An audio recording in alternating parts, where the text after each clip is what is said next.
Tu ești un glob de cristal ce mi-arată drumul către mal. Când mă pierd în lumea mea și aș vrea să înving tristețea grea, Tu, nevăzută, dar te simt. Te ignor, dar nu pot să mă mint. Ești din ceea ce respiri, ești Tu, firul ce mă leagă de miracolul din zori. Când din vis cobori în tot ce ating în jurul meu, chipul Tău îl văd mereu în gând. Ești orice, oricum, oricând. Tu,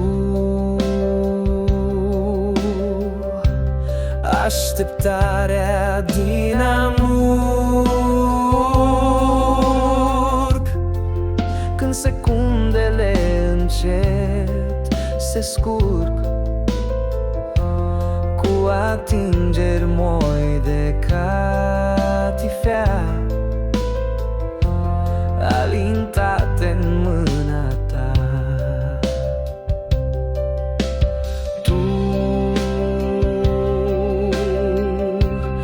ești ideea de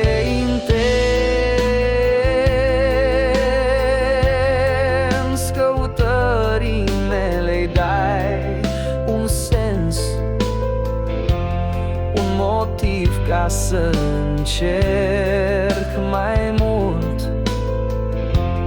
Tu ești vocea ce-o ascult, ești chemarea de demult, ce mă face să nu-mi aparțin. Nu mai sunt eu, nu mai e nimic al meu. Ești Tu, nu pleca, nu spune nu. Nu pleca, nu spune nu. Nu pleca, nu spune.